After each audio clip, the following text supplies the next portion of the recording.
Good morning students, welcome to the accountancy class. बेटे हम कर रहे थे बेसिक कंसेप्ट्स ऑफ अकाउंटिंग। हमारा नेक्स्ट कंसेप्ट क्या है? Dual aspect concept. Dual aspect concept क्या कहता है कि हमने जो भी ट्रांजैक्शन रिकॉर्ड करनी है उसके हमने दोनों इफेक्ट्स को क्या करना है? रिकॉर्ड करना है। कहते हैं हर एक ट्रांजैक्शन के टू फोल्ड इफेक्ट होते हैं and should therefore be recorded at two places, और दोनों को दो जगह पे क्या किया जाता है? रिकॉर्ड किया जाता है। So at least to accounts will be involve in recording a transaction. कहते हैं जैसे एक एग्जांपल दे रही हूँ, राम ने बिजनेस स्टार्ट किया कैसे? 50 लाख रुपीज़ इन्वेस्ट करके। सो मनी क्या है? बिजनेस के अंदर आई, इससे एक तो हमारी एसेट्स इंक्रीज हुई, दूसरी जो है लाइबिलिटी इंक्रीज हुई, क्योंकि कैपिटल बिजनेस के अंदर आई है ना, तो बिजनेस की क्या होती है? ये लाइबिलिटी होती है कि उतनी अमाउंट कमा के बिजनेस ने क्या करनी होती है? वापस करनी होती है। सो टू फोल्ड इफेक्ट क्या हुए? वन इज कैश आया, दैट इज एसेट इंक्रीज हुई, and the second one is आपकी लाइबिलिटी, दैट इज कैपिटल। ठीक है।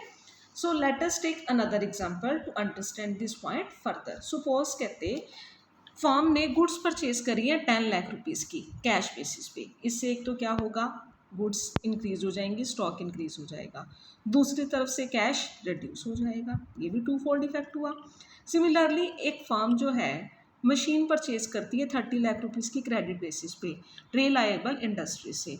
इससे एक तो क्या होगा? एसेट इंक्रीज हो जाएगी क्योंकि मशीनरी आई, दूसरी तरफ आपकी लाइबिलिटी आ जाएगी क्योंकि आपने पेमेंट करनी है। ठीक है ना, अभी पेमेंट करी नहीं है, पेमेंट पेंडिंग है, तो आपके क्रेडिटर्स जो है इंक्रीज हो जाएंगे। तो this type of dual effect take place in case of all business transaction and is also known as duality principle भी से कहा जाता है। आपको पता है बेटे, मैंने बताया था एसेट्स ऑलवेज किसके इक्वल होती हैं? Liabilities plus capital. Liabilities outside liabilities plus capital, that is owners capital. दोनों का प्लस करेंगे तो किसके इक्वल होगा? एसेट्स के इक्वल होगा। ठीक है। नेक्स्ट आता है revenue recognition concept, that is realisation concept. ये कंसेप्ट क्या कहता है कि जो भी ट्रांजैक्शन हम बुक्स के अंदर रिकॉर्ड करते हैं, हमने कब रिकॉर्ड करना है? जब वो हमें रियलाइज हो जाए। So here arises two questions in mind. First is termed as revenue, कि रेवेन्यू क्या होता है एंड ये कब हमें रियलाइज होगा। तो जैसे रेवेन्यू क्या होता है बेटे? आपने गुड्स और सर्विसेज जो हैं प्रोवाइड करी हैं, गुड्स सेल करी हैं, दैट इज उससे जो भी होगा आपको रेवेन्यू होगा। And use by others of the enterprise resources yielding interest, और दूसरे इसे जो है यूज़ कर रहे हैं, मतलब आपने कोई सर्विसेज दी तो दूसरे उन सर्विसेज को ले रहे हैं, किस लिए? इनकम कमाने के लिए। लाइक रॉयल्टी से इनकम हुई, डिविडेंड से इनकम हुई। So secondly revenue is assume to be realise. कब रियलाइज मानना है? जब आपको लीगल राइट रिसीव हो जाता है उसको रिसीव करने का।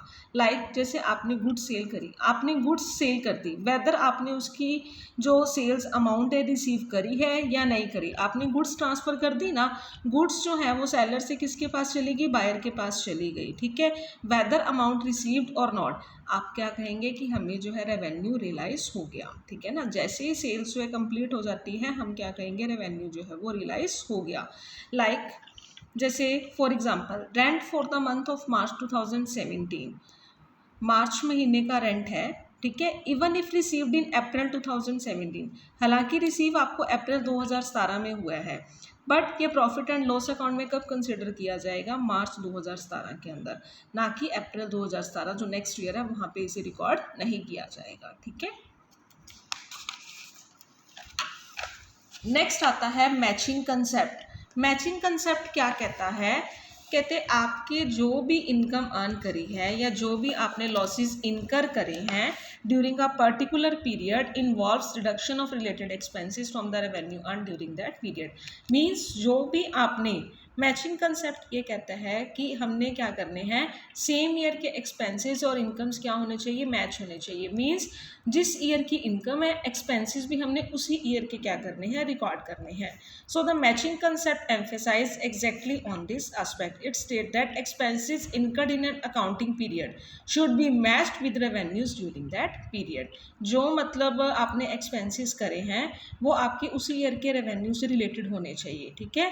It follows from from this that the revenue and expenses incur to earn this revenues must belong to the same accounting period से रिलेटेड वो होने चाहिए। जैसे कि पहले भी कहा गया है, revenue is recognised when a sale is complete.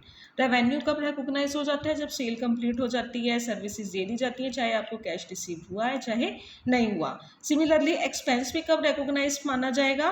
कहते हैं similarly an expense is recognised not when cash is paid but when an asset or service has been used to generate revenue. ठीक है, जैसे फॉर एग्जांपल एक्सपेंसेस आपने किए salaries पे, rent पे, insurance वगैरह पे, ये आपने क्या किया? रिकॉग्नाइज कर दिए जिस पीरियड से वो रिलेट करते हैं उस पीरियड के अंदर, वेदर वो एक्सपेंस आपने पे किए हैं या नहीं किए। ठीक है, वो हमने रिकॉर्ड करने ही करने हैं। So that is matching concept. Next आता है फुल डिस्क्लोजर कंसेप्ट।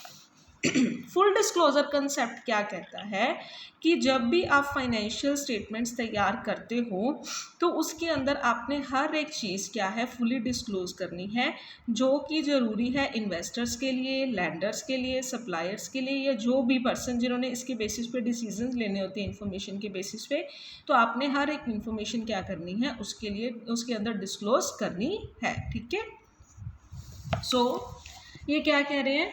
कहते हैं जब भी आप फाइनेंशियल स्टेटमेंट तैयार करते हो तो उसके अंदर full fair and adequate disclosure सारी इन्फॉर्मेशन का होना चाहिए जो कोई भी फाइनेंशियल डिसीजन लेने के लिए क्या हो? रेलिवेंट हो। So the principle of full disclosure क्या कहता है कि ऑल मटेरियल और रेलिवेंट फैक्ट जो कि हमारे बिजनेस की फाइनेंशियल परफॉर्मेंस से रिलेटेड है must be fully and completely disclosed in the financial statement. उन्हें आपने क्या करना है? फुली और कम्प्लीटली फाइनेंशियल स्टेटमेंट्स के अंदर डिस्क्लोज करना है। और जो मतलब कोई भी इंफॉर्मेशन है, लाइक अगर आपको लगता है कि आपकी कोई लाइबिलिटी है जो फर्दर अक्कर हो सकती है, पॉसिबिलिटी है, मीन्स कंटिजेंट है, हो भी सकती है और नहीं भी हो सकती, लाइक कोर्ट केस चल रहा है, हो सकता है आप जीत जाओ, हो सकता है आप हार जाओ। तो अगर आप हार जाते हो तो उसके रिगार्डिंग आपकी कोई लाइबिलिटी इनकर हो सकती है, तो बट अभी श्योर नहीं है, तो आप जो है बैलेंस शीट बनाते हो तो उसके नीचे एज अ फुट नोट उसको मेंशन कर दो। ठीक है ना, कि आपकी कंटिजेंट लाइबिलिटी है रिगार्डिंग कोर्ट केस। ठीक है, तो आपने ये इन्फॉर्मेशन फुली डिस्क्लोज करनी है। कोई भी इन्फॉर्मेशन जो है जो कि जिसके बेसिस पे इन्वेस्टर्स ने डिसीजंस लेने हैं, ऑनर्स ने डिसीजंस लेने हैं, जो इन्फॉर्मेशन सबको चाहिए होती है वो सारी की सारी इन्फॉर्मेशन इसके अंदर आपने डिस्क्लोज करनी है। नेक्स्ट आता है कंसिस्टेंसी कंसेप्ट।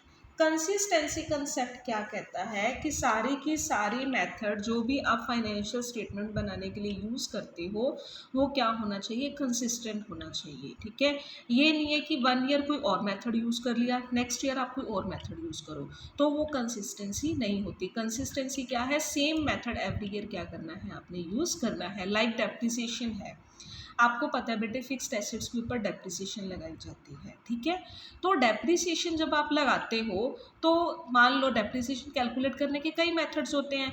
फर्स्ट ईयर जो है आपने जो है स्ट्रेट लाइन मेथड यूज़ कर लिया, नेक्स्ट ईयर आप डिमिनिशिंग बैलेंस यूज़ कर रहे हो, डिफरेंट डिफरेंट मेथड्स यूज़ करते हो। तो क्या आप अपने बिजनेस के रिजल्ट्स को, करंट ईयर के रिजल्ट्स को प्रीवियस ईयर के रिजल्ट्स के साथ कंपेयर कर सकते हो? इट्स नॉट पॉसिबल, आप कंपैरिजन कर ही नहीं सकते हो, क्योंकि आपके मेथड्स के अंदर, आपके प्रोसीजर के अंदर कंसिस्टेंसी नहीं थी। लाइकवाइज अगर मैं कहूँ कि स्टॉक जो है क्लोजिंग स्टॉक, उसकी वैल्यूएशन के मेथड्स जो है फीफो होता है, लिफो होता है, एवरेज होता है। लास्ट ईयर आपने फीफो यूज़ किया, इस ईयर आप लिफो यूज़ कर रहे हो, मतलब FIFO means first in first out and LIFO means last in first out. अगर आप यूज़ करते हो डिफरेंट डिफरेंट तो आप अपने करंट ईयर के रिजल्ट्स को प्रीवियस ईयर के रिजल्ट्स के साथ कंपेयर नहीं कर सकते, क्योंकि मेथड जो है वो सेम नहीं है। तो हमने क्या करना है? मेथड को क्या करना है? हमने सेम रखना है, सेम मेथड फॉलो करना है।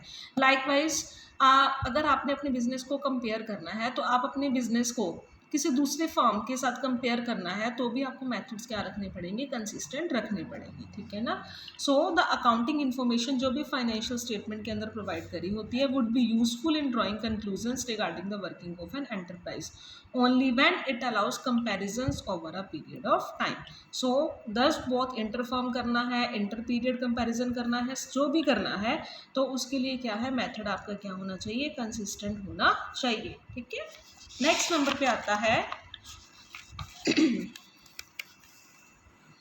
Conservatism concept. कंजर्वेटिज्म कंसेप्ट क्या कहता है? ये कहता है कि जब भी आपने कोई भी अमाउंट रिकॉर्ड करनी है तो आप ये लेके चलना है कि मतलब आपने सारे लॉसेस को ध्यान में रखना है, आपने प्रॉफिट्स को कंसिडर नहीं करना। मींस आपने क्या करना है, मान लो आपके पास क्लोजिंग स्टॉक है, ठीक है, स्टॉक की आपको एक मार्केट वैल्यू दी हुई है, एक कॉस्ट प्राइस दिया हुआ है, हम कौन सा रिकॉर्ड करेंगे, विच एवर इज लेस। ठीक है, विच एवर इज लेस का मतलब कि हम जो है, हमें पता नहीं आज हमने सेल नहीं करना स्टॉक, फर्दर हमें कितने का स्टॉक सेल हो हमें नहीं पता, तो हम जो कम प्राइस होगा वो रिकॉर्ड करेंगे, ठीक है ना, क्योंकि कल को प्रॉफिट हो गया वो हम बियर कर जाएंगे, वो हमारे लिए ईजी है, बट कल को लॉस हो गया तो वो हमारे लिए बियर करना मुश्किल हो जाता है। सो इसे प्रूडेंस कंसेप्ट भी कहा जाता है। इसके अकॉर्डिंग क्या है, ये कंसेप्ट क्या कहता है, the concept states that a conscious approach should be adopted in ascertaining income so that profits of the enterprise are not overstated. ठीक है ना, आपने एक ऐसी अप्रोच फॉलो करनी है जिसके अंदर आपकी बिजनेस के जो प्रॉफिट्स हैं वो ज़्यादा शो ना हो। If the profits are certain and more than the actual, ठीक है, कहते हैं अगर प्रॉफिट्स ज़्यादा होंगे एक्चुअल से, इट में lead to distribution of dividend, आपको डिविडेंड देना पड़ेगा अपनी कैपिटल में से, जो कि सही नहीं है, इससे आपके एंटरप्राइज की कैपिटल रिड्यूस हो जाएगी। सो कंजर्वेटिज्म कंसेप्ट क्या कहता है, profit should not be recorded until realised but all losses even those which may have a remote possibility. कहते हैं प्रॉफिट्स जो है वो आपने रिकॉर्ड नहीं करने जब तक आपको रियलाइज नहीं होते, बल्कि लॉसेज जो आपको लगता है हो सकती है, थोड़ी सी भी पॉसिबिलिटी है, उसको हमने क्या करना है, बुक्स ऑफ अकाउंट्स के अंदर रिकॉर्ड करना है। मैंने आपको क्लोजिंग स्टॉक की भी वैल्यू दी कि हमने कॉस्ट प्राइस और market price which ever is less वो हमने रिकॉर्ड करना है, ठीक है ना, ये था कंजर्वेटिज्म कंसेप्ट। ठीक है, नेक्स्ट आता है मटेरियलिटी कंसेप्ट। मटेरियलिटी कंसेप्ट क्या कहता है कि सारी की सारी इन्फॉर्मेशन जो आपके लिए मटेरियल है, बहुत इंपॉर्टेंट है, वो क्या करनी है, हमने इसके अंदर रिकॉर्ड करनी है। So the concept of materiality requires that accounting should focus on material facts.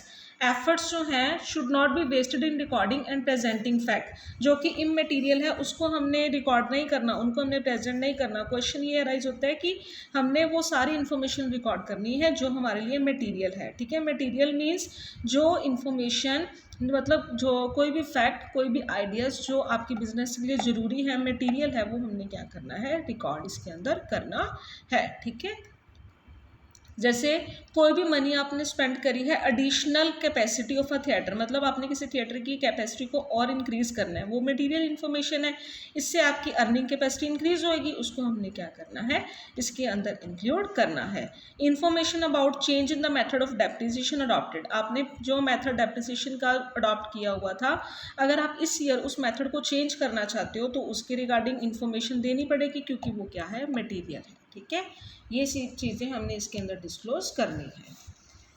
Next है ऑब्जेक्टिविटी कंसेप्ट, लास्ट कंसेप्ट है हमारा ऑब्जेक्टिविटी। ये क्या कहता है कि हर एक ट्रांजैक्शन जो भी इसके अंदर आपने रिकॉर्ड करनी है, उसके अंदर किसी भी तरह की पार्शियलिटी जो है वो नहीं होनी चाहिए। जो भी ट्रांजैक्शन कर रहे हो उसके अंदर कोई भी बायस नहीं होना चाहिए, जो ट्रांजैक्शन हो रही है उसके रिगार्डिंग आपके पास प्रूफ्स जो हैं वो होने चाहिए, वेरीफाइबल डॉक्यूमेंट आपके पास होने चाहिए। सो the concept of objectivity requires that accounting transaction should be recorded in an objective manner, that is उसके अंदर किसी भी तरह की कोई पार्शियलिटी ना हो। This can be possible when each of the transaction is supported by verifiable documents और वाउचर्स। ये तभी पॉसिबल होगा जब हर एक ट्रांजैक्शन जो है उसके रिगार्डिंग आपके पास क्या हो, वेरीफाइबल डॉक्यूमेंट्स हो, वाउचर्स हो। लाइक आपने कोई मटेरियल परचेज किया है, कोई मशीन परचेज किया है, तो उसका बिल मिलता है ना आपको उसकी रिसिप्ट मिलती है, जो भी आपने मनी पे करी है, तो वो क्या है, एक तरह का डॉक्यूमेंट है, एक प्रूफ है, एक एविडेंस है कि हाँ आपकी ये वाली ट्रांजैक्शन जो है वो हुई है। So that is called objectivity concept.